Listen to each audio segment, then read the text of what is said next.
अंतरिक्ष यात्री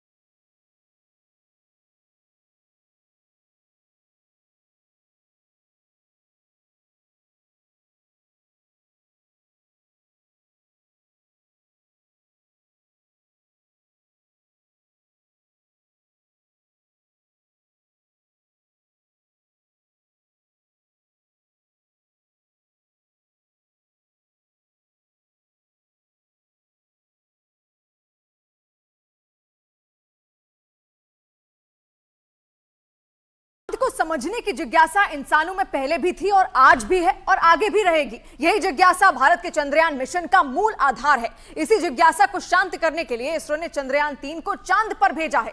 चंद्रमा के बारे में काफी कुछ खोज लिया गया है, लेकिन अभी भी ऐसे तमाम रहस्य छिपे हुए हैं जिसके बारे में हमें नहीं पता है। उन्हीं जानकारियों को चांद पर पहुंचा भारत का विक्रम लैंडर और प्रज्ञान रोवर देने वाला है।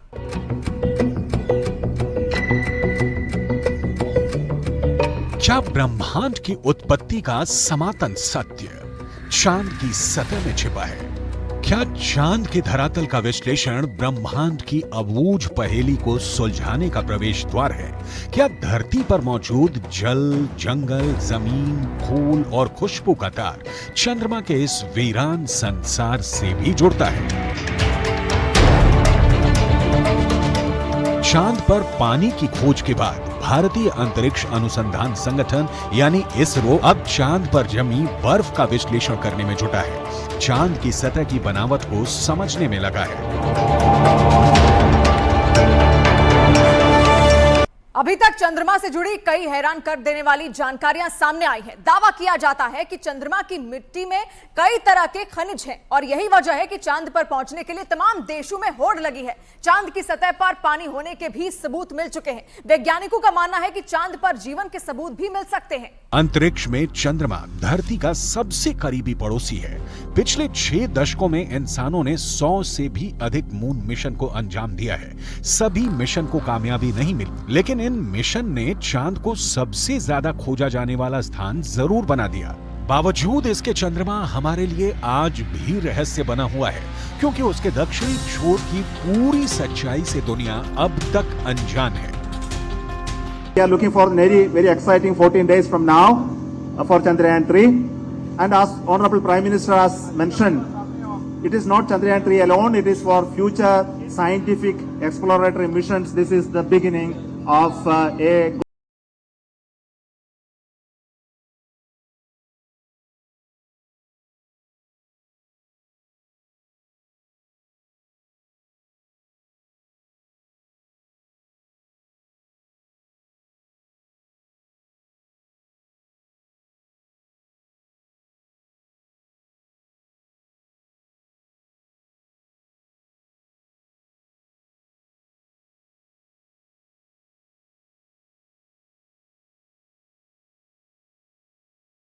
हमें धरती से नजर नहीं आता, उसे वैज्ञानिकों ने चांद का डार्क साइड नाम दिया है। इसे डार्क साइड के अलावा फार साइड भी कहा जाता है। भारत के चंद्रयान 3 मिशन का मकसद भी इसी डार्क साइड पर रोशनी डालना है। यह डार्क साइड है चंद्रमा का दक्षिणी ध्रुव, जहां चंद्रयान 3 के लैंडर ने सॉफ्ट लैंडिंग कर इतिहास रच दिया है।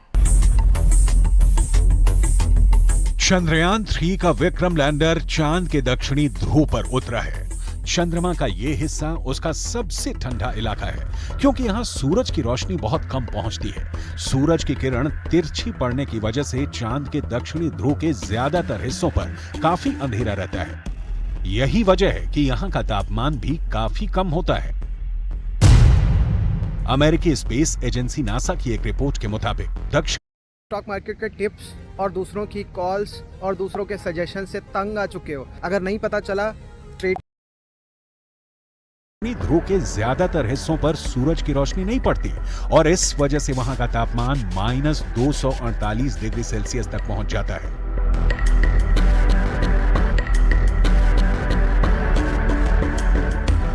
नासा के मुताबिक चांद के दक्षिणी ध्रुव पर बर्फ है। बर्फ के साथ दूसरे कई प्राकृतिक संसाधन भी हो सकते हैं। साल 1998 में नासा ने मून मिशन के तहत यह बताया था कि दक्षिणी ध्रुव पर हाइड्रोजन है। नासा का दावा है कि अधिक मात्रा में हाइड्रोजन होने की वजह से वहां बर्फ की संभावना है। इसके अलावा चांद के दक्षिणी ध्रुव पर बड़े बड़े पहाड़ और कई गड्ढे हैं। चंद्रमा पर नजर रखने वाले वैज्ञानिकों की माने तो चांद के दक्षिणी सतह पर कई सारे गड्ढे ऐसे भी हैं जहां अरबों साल से सूरज की रोशनी नहीं पड़ी है। ऐसे में चंद्रयान 3 का चंद्रमा के ऐसे इलाके में जाना और जानकारी जुटाना अब तक के हुए सभी मून मिशन के बीच मील का पत्थर जैसा है। और स्पेस साइंस की दुनिया में यह ऐसा करिश्मा है जिसे अभी तक कोई देश नहीं कर सका था। चांद के दक्षिणी ध्रुव वाले हिस्से में बड़े बड़े क्रेटर हैं, जिन्हें आम बोलचाल की भाषा में गड्ढा कहा जाता है। ज्यादातर गड्ढे ऐसे हैं जहां अरबों साल से अंधेरा है। अमेरिका के नासा के मुताबिक घुप अंधेरे के बीच यहां बर्फ का जमाव हो सकता है। अंदाजा ये भी है कि चांद के दक्षिणी ध्रुव पर अरबों सालों से पानी बर्फ के रूप में जमा हो सकता है, जिसके अध्ययन से सौर मंडल से जुड़े और भी कई रहस्य खुल सकते हैं।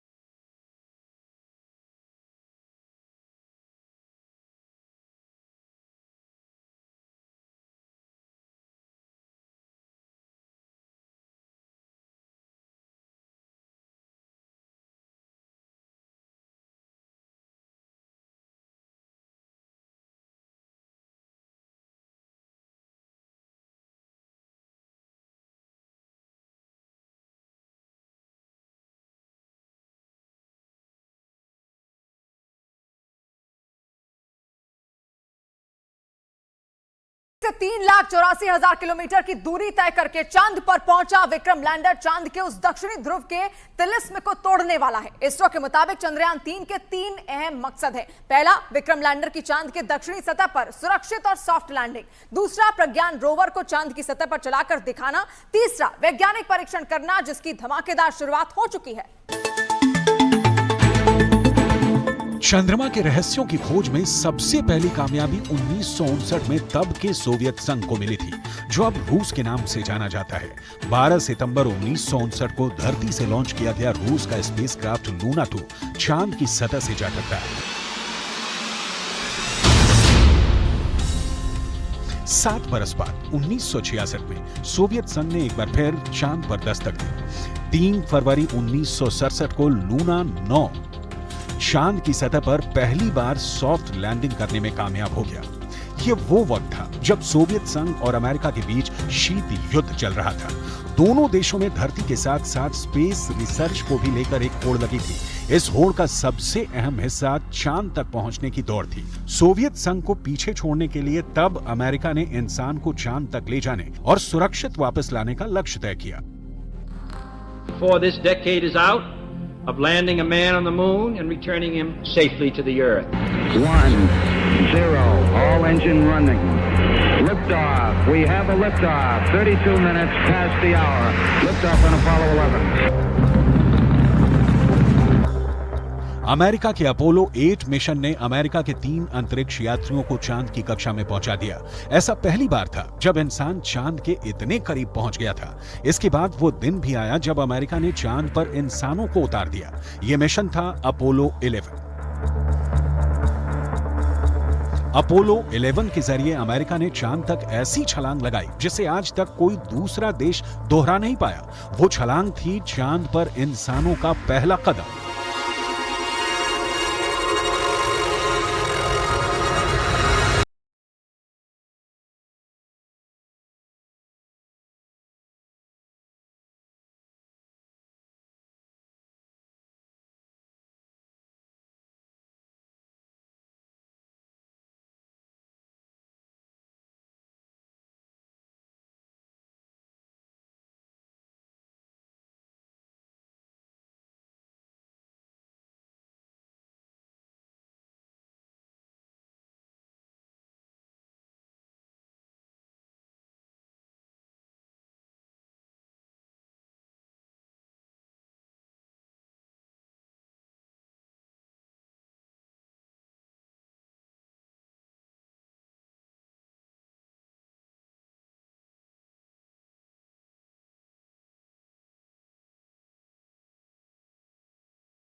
समझने की जिज्ञासा इंसानों में पहले भी थी और आज भी है और आगे भी रहेगी। यही जिज्ञासा भारत के चंद्रयान मिशन का मूल आधार है। इसी जिज्ञासा को शांत करने के लिए इसरो ने चंद्रयान 3 को चांद पर भेजा है।